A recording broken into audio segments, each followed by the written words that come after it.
ভাৰতৰ যি ৰাষ্ট্ৰীয় গেমছ নেশ্যনেল গেমছ এই হৈছে আমাৰ ভাৰতবৰ্ষৰ অলিম্পিক আমাৰ খেলৰ সৰ্বোচ্চ মহামঞ্চ আৰু এই মহামঞ্চত অসমৰ পৰিচয় সবলতাৰে শৃংখলাবদ্ধভাৱে তেওঁলোকে নিজৰ পৰিচয় দিব লাগিব গতিকে মেডেলৰ লগে লগে ৰাজ্যখনৰ শৃংখলাবদ্ধতা আমাৰ সংস্কৃতিও যাতে পৰিচায়ক হয় মোৰ তেওঁলোকৰ প্ৰতি এই আহ্বান থাকিব এই গোটেই বিষয়টো নিৰ্ভৰ কৰিছে ৰাজ্যিক ক্ৰীড়া সন্থাসমূহৰ ওপৰত ৰাজ্যিক ক্ৰীড়া সন্থাসমূহে তেওঁলোকে টীম ধৰি লওক এতিয়া এথলেটিক্সৰ কেইজন কোৱালিফাই হৈছে সেই কথাটো অসম অলিম্পিকক তেওঁলোকে যেতিয়া জনাব আমি পোনছাতে আমি অসম চৰকাৰকো জনাম আমি অসম চৰকাৰক ইতিমধ্যে অনানুষ্ঠানিকভাৱে জনাইছোঁৱেই যে এই কোচিংটো হ'ব লাগে 13 তাৰিখে আমি ঘোষণা কৰিম যে যেতিয়া আমাৰ team send off official kit launching এইখিনি কেতিয়া হ'ব আৰু এইবাৰ পূৰ্বৰ দৰে সম্পূৰ্ণ দলটো বিমানেৰে অহা যোৱা কৰিব মই ব্যক্তিগতভাৱে অসম ফুটবল সন্থাৰ সভাপতিক অনুৰোধ জনাইছিলোঁ যে প্ৰজ্ঞান গগৈ খুব ভাল ফৰ্মত আছে প্ৰজ্ঞান গগৈৰ দৰে খেলুৱৈ যদি অন্তৰ্ভুক্ত কৰিব পৰা যায় বা কোনোবা যদি ISL বা আই লিগত খেলা প্লেয়াৰ বৰ্তমান তেওঁলোক ৰিজাৰ্ভ বেঞ্চত আছে বা টীমত নাই বা তেওঁলোকক অনুৰোধ কৰি যদি আনি টীমটো কৰিব পৰা যায় তেতিয়াহ'লে এবাৰ অসম ফুটবলে পুনৰ হেৰুৱা সুনাম তেওঁলোকে উভতাই অনাত সক্ষম হ'ব বুলি আমি আশাবাদী কেইটামান শিতানত আমি ভাবিছোঁ বা আৰ্চাৰীত আমাৰ মেডেল বাঢ়িব আমাৰ ছুইমিঙত আমাৰ পূৰ্বতকৈ মেডেল বৃদ্ধি পাব লন বলত আমি আশা ৰাখিম এবাৰ আমি আটাইকেইটা ইভেণ্টত নহ'লেও আমি 80% ইভেণ্টত আমি সোণৰ পদক পাবলৈ সক্ষম হ'ম যিটো ৰাষ্ট্ৰীয় প্ৰদৰ্শনটো খুব ভাল হৈছে গতিকে যোৱাবাৰ 56টা মেডেল আমি যি পাইছিলোঁ এইবাৰ আমি আশা ৰাখিছোঁ যে এইবাৰ 50+ আমি মেডেল পাবলৈ সক্ষম হ'ম গগৈ স্পৰ্টছ শ্ৰেণীৰ প্ৰতিগৰাকী দৰ্শকক 2025 বৰ্ষৰ শুভেচ্ছা জনাই আৰম্ভ কৰিছোঁ আজিৰ বিশেষ অনুষ্ঠান আজি মোৰ লগত উপস্থিত আছে অসম অলিম্পিক সন্থাৰ সন্মানীয় সম্পাদক লক্ষ্য কোঁৱৰ ডাঙৰীয়া পোনপ্ৰথমে আপোনাক আমাৰ গগৈ স্পৰ্টছ শ্ৰেণীৰ তৰফৰ পৰা নৱবৰ্ষৰ শুভেচ্ছা জ্ঞাপন কৰিছোঁ ধন্যবাদ 2024 বৰ্ষ অত্যন্ত এক আনন্দ উৎসাহৰ মাজেদি কালি আমি বিদায় দিয়াৰ পাছত আজি 2025 বৰ্ষটোক আমাৰ মাজলৈ আদৰিছোঁ সকলোৱে অনাগত দিনত সুখ আৰু সমৃদ্ধিৰ মাজেৰে জীৱনটো কটাওক ক্ৰীড়া ক্ষেত্ৰখনো পুনৰ উজ্বলি উঠক যোৱা বৰ্ষৰ দৰে আৰু 24 বৰ্ষৰ শেষৰ মাহটোত আমালৈ কেইবাটাও ভাল খবৰ আহিছিল লন বল ৱেইট লিফটিঙৰ দৰে যিকেইটা ৰাষ্ট্ৰীয় পৰ্যায়ৰ ছিনিয়ৰ টুৰ্ণামেণ্টত অসমলৈ সুনাম কঢ়িয়াই আনিছিল খেলুৱৈসকলে আৰু দীৰ্ঘদিনৰ পাছত নেশ্যনেল গেমছত পুৰুষৰ অসমৰ দলটোৱে কোৱালিফাই কৰিছে গতিকে যোৱা বৰ্ষটোৰ খুব ভাল খবৰ আৰু ভাবিছোঁ যে এই ধাৰাবাহিকতা এই বৰ্ষটো অব্যাহত থাকিব আৰু সকলো খেলুৱৈ ৰাইজৰ সুখ আৰু সমৃদ্ধি কামনা কৰিছোঁ ইতিমধ্যে কাউণ্টডাউন আৰম্ভ হৈছে আৰু উত্তৰাখণ্ডৰ নেশ্যনেল গেমছৰ বাবে গতিকে অসম অলিম্পিক সন্থা কিদৰে সাজু হৈছে নেশ্যনেল গেমছৰ বাবে কি ক'ব গতানুগতিকভাৱেই অসম অলিম্পিক সন্থাই ৰাষ্ট্ৰীয় গেমছৰ বাবে দল তৈয়াৰ কৰাত আমি ব্যস্ত হৈ আছোঁ কাৰণ ৰাষ্ট্ৰীয় ক্ৰীড়া ক্ষেত্ৰত বিশেষকৈ নেশ্যনেল গেমছৰ ইতিহাসত বেক টু বেক 3টাকৈ নেশ্যনেল গেমছ 3 বছৰৰ প্ৰথমবাৰৰ বাবে হৈছে ইয়াৰ আগত হোৱা নাছিল ইয়াৰ আগত 2 বছৰ 3 বছৰ কেতিয়াবা 7 বছৰ 8 বছৰলৈকে এটা গেপ পোৱা যায় কিন্তু আহমেদাবাদ নেশ্যনেল গেমছ 2022 2023 গোৱা নেশ্যনেল গেমছ আৰু এতিয়া এইটো 24-25 বুলিয়েই ক'ব লাগিব 3 বছৰ 3টা নেশ্যনেল গেমছ গতিকে আমাৰ কাৰণে এটা খুব ভাল কথা যে এই ধাৰাবাহিকভাৱে আমি একেখিনি খেলুৱৈকে পাই আছোঁ মোটামুটি আৰু এতিয়ালৈকে কোৱালিফিকেশ্যন লিষ্ট অহা নাই 6 তাৰিখলৈকে ফাইনেল হ'ব কিন্তু প্ৰায় সংখ্যক ইতিমধ্যে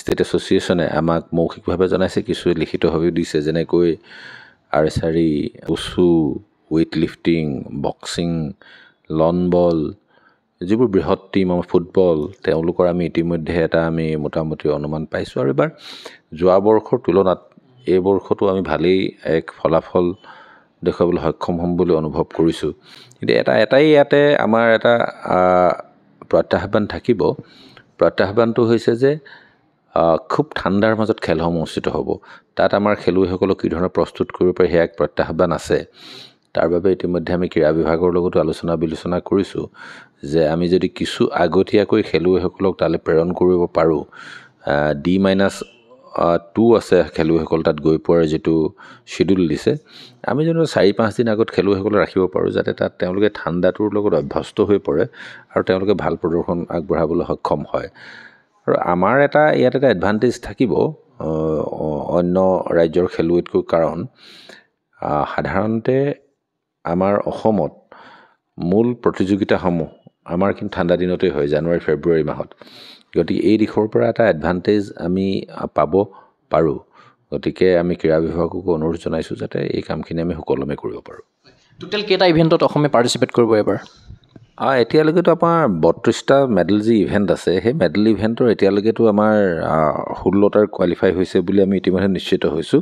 গতিকে আশা ৰাখিছোঁ আৰু যদি 5-6টা কোৱালিফাই হয় তেতিয়াহ'লে কুৰিতকৈ অধিক স্পৰ্ধাত আমি অংশগ্ৰহণ কৰিবলৈ আমি সুযোগ পাম। যোৱাবাৰ আমাৰ কেইটামান নন অলিম্পিক গেমছত আমাৰ যথেষ্ট মেডেল আহিছিল, যেনে কালাৰীপাটুত আহিছিল, আমাৰ পেঞ্চাকচিলাকত আহিছিল। এইকেইটা এবাৰ ইভেণ্ট নাই যদিও কেইটামান শিতানত আমি ভাবিছোঁ বা আৰ্চাৰীত আমাৰ মেডেল বাঢ়িব, আমাৰ ছুইমিঙত আমাৰ পূৰ্বতকৈ মেডেল আমাৰ বৃদ্ধি পাব, লন বলত আমি আশা ৰাখিম এবাৰ আমি আটাইকেইটা ইভেণ্টত নহ'লেও আমি 80% ইভেণ্টত আমি সোণৰ পদক পাবলৈ সক্ষম হ'ম, যিটো ৰাষ্ট্ৰীয় প্ৰদৰ্শনটো খুব ভাল হৈছে। গতিকে যোৱাবাৰ 56টা মেডেল আমি যি পাইছিলোঁ, এইবাৰ আমি আশা ৰাখিছোঁ যে এইবাৰ 50+ আমি মেডেল পাবলৈ সক্ষম হ'ম। আৰু আমি ফুটবল পুৰুষৰ দলটোৰ প্ৰতি খুব আমি সূক্ষ্ম দৃষ্টি ৰাখিছোঁ যাতে এলিট খেলুৱৈসকলে খেলে। যিহেতু ক্লাব ফুটবল চলি আছে এতিয়া, মানে লীগ ফুটবল খুব এটা তুংগত চলি আছে। গতিকে ৰাষ্ট্ৰীয় গেমছৰ সময়ত আমি ভাবিছোঁ যে বাকী 7খন ৰাজ্যইও খুব এলিট প্লেয়াৰ লৈ নেখেলিব। গতিকে আমি যদি আন্তঃৰাষ্ট্ৰীয় পৰ্যায়ৰ 4-5জন খেলুৱৈৰ দলটো আমি বাছনি কৰিব পাৰোঁ, মই ব্যক্তিগতভাৱে অসম ফুটবল সন্থাৰ সভাপতিক অনুৰোধ জনাইছিলোঁ যে প্ৰজ্ঞান গগৈ খুব ভাল ফৰ্মত আছে, প্ৰজ্ঞান গগৈৰ দৰে খেলুৱৈ যদি অন্তৰ্ভুক্ত কৰিব পৰা যায়, বা কোনোবা যদি ISL বা আই লিগত খেলা প্লেয়াৰ বৰ্তমান তেওঁলোক ৰিজাৰ্ভ বেঞ্চত আছে বা টীমত নাই, বা তেওঁলোকক অনুৰোধ কৰি যদি আনি টীমটো কৰিব পৰা যায়, তেতিয়াহ'লে এবাৰ অসম ফুটবলে পুনৰ হেৰুৱা সুনাম তেওঁলোকে উভতাই অনাত সক্ষম হ'ব বুলি আমি আশাবাদী। আৰু এইটো এইকাৰণে প্ৰয়োজনো, কাৰণ যোৱা সময়ছোৱাত আমাৰ ফুটবলটো যি ধৰণে ৰাজ্যৰ ক্ৰীড়া ক্ষেত্ৰত সমালোচনাৰ সন্মুখীন হৈ আহিছে, পুৰুষ বা মহিলাৰ ক্ষেত্ৰতে, আমি ভাবোঁ যে এই নেশ্যনেল গেমছটোৰ যোগেদিয়ে ছিনিয়ৰত যদি সেই নামটো উদ্ধাৰ কৰিবলৈ সক্ষম হওঁ, তেতিয়াহ'লে ফুটবলে এক নতুন উৎসাহ পাব। যিহেতু আপুনি উল্লেখ কৰিছে যে যোৱাবাৰ 2টা মানে ভাল মেডেল দিছিলে অসমত, পেঞ্চাকচিলাত এইবাৰ নাই, আৰু কালাৰীপাটটো ডেমো হিচাপে আছে, লগতে ৰাফটিংটো ডেমো হিচাপে আছে।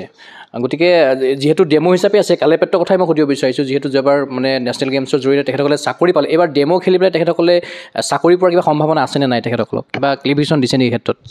নাই, এই বিষয়ত সম্পূৰ্ণ সিদ্ধান্ত ল'ব মাননীয় মুখ্যমন্ত্ৰী ডাঙৰীয়া ৰাজ্যৰ ক্ৰীড়া বিভাগে।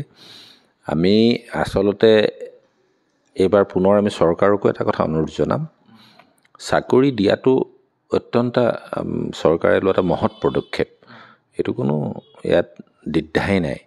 কিন্তু ইয়াৰ লগে লগে এইটোও চাব লাগিব যে বিশ্বজুৰি যিটো ক্ৰীড়াৰ এটা উত্থান, আৰু বিশেষকৈ চাকৰিৰ যোগেদি যিটো ইনচেণ্টিভ, এই ক্ষেত্ৰত কিছু কিন্তু আমি পৰ্যালোচনা কৰাৰ প্ৰয়োজন আছে। কাৰণ নন অলিম্পিক স্পৰ্ধা এটাত নেশ্যনেল গেমছত মেডেল পোৱাৰ পিছত তেওঁলোকে চাকৰি পালে, কিবা কাৰণত কোনোবাই এটা এথলেটিক্সৰ দৰে মূল অলিম্পিকৰ ইভেণ্টত ধৰি লওক নেশ্যনেল গেমছ খেলিব নোৱাৰিলে, বা ৰাষ্ট্ৰীয় প্ৰতিযোগিতাত তেওঁলোকে মেডেল পাই আহিছে, তেওঁলোকে চাকৰি পোৱা নাই। এই বিষয়বোৰ বহুত এটা পৰ্যালোচনাৰ প্ৰয়োজন আছে। সেইকাৰণে আমি যোৱাবাৰ মাননীয় মুখ্যমন্ত্ৰী ডাঙৰীয়াকো অনুৰোধ জনাইছোঁ, এই বিষয়টো পৰ্যালোচনা কৰি এটা পলিচিগত এটা ফ্ৰেমৱৰ্কৰ ভিতৰত আমি আনিব লাগিব। কাৰণ নেশ্যনেল গেমছত আমি মেডেল পাওঁ, এইখিনিলৈকে চব ঠিক আছে, চাকৰি দিছোঁ, চব ঠিক আছে। কিন্তু নেশ্যনেল গেমছৰ শেষ য'ত হৈ ধৰি লওক আজি উত্তৰাখণ্ডত নেশ্যনেল গেমছ হ'ব, এই গোটেই টুৰ্ণামেণ্টখনৰ কিন্তু ফাৰ্ডাৰ ইণ্টাৰনেশ্যনেল কোনো কোৱালিফিকেশ্যন নাই। কিন্তু আমাৰ ৰাষ্ট্ৰৰ কাৰণে কিন্তু এইখনেই অলিম্পিক, সেইটো বেলেগ ছাবজেক্ট। কিন্তু আন্তঃৰাষ্ট্ৰীয় পৰ্যায়লৈকে খেলুৱৈসকলক লৈ যোৱাৰ ক্ষেত্ৰত এই ইনচেণ্টিভটোৰ ক্ষেত্ৰত আমি এটা খুব এটা ক্ৰিটিকেল এনালাইচিছ কৰিব লাগিব।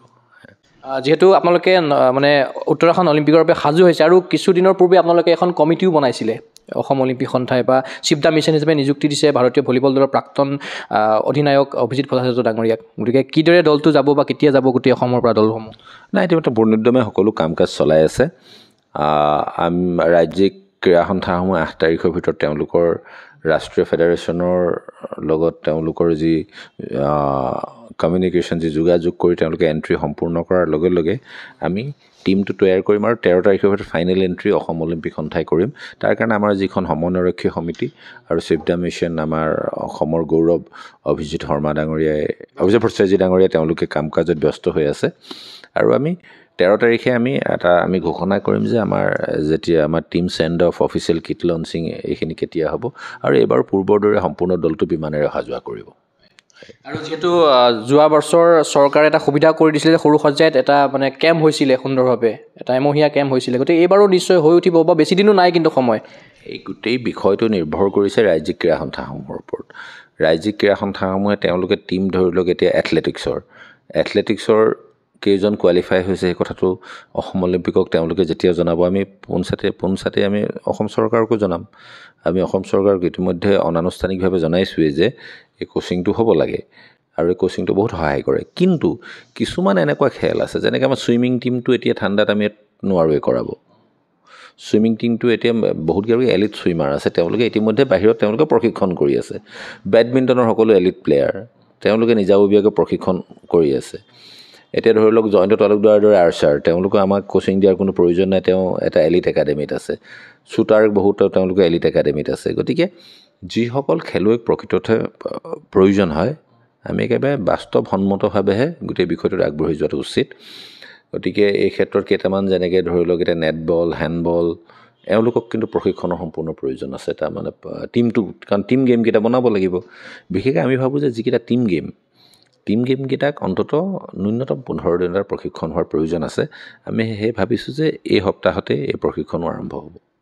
আৰু ট্ৰাইথালন গেমটো ইতিমধ্যে ভাল প্ৰদৰ্শন কৰি আছে আৰু এইবাৰো নেশ্যনেল গেমছত যাব আৰু 4গৰাকী খেলুৱৈ ইতিমধ্যে তেখেতসকলৰ প্ৰশিক্ষণ ব্যৱস্থা চলি আছে আৰু নিজাকৈ কিন্তু কোচ নাই, তেখেতসকলে নিজে কোচিং কৰে বা বাহিৰৰ পৰা এগৰাকী কোচ অহাৰ কথা আছে। আৰু আমি যিমান দূৰ গম পাইছোঁ ডাইৰেক্টৰ স্পৰ্টছৰ ফালৰ পৰা তেখেতক মানে প্ৰশিক্ষণৰ যিটো খৰচা হ'ব সেইটো বহন কৰাৰ কথাও কৈছে। গতিকে ট্ৰাইথালনলৈ কেনেকুৱা ধৰণৰ আপুনি মন্তব্য কৰিব? ট্ৰাইথালন খুব ভালকৈ আগবাঢ়িছে 4গৰাকী খেলুৱৈ আৰু ইতিমধ্যে আপোনালোকে দেখিছে যে ট্ৰাইথালনৰ কেইবাটাও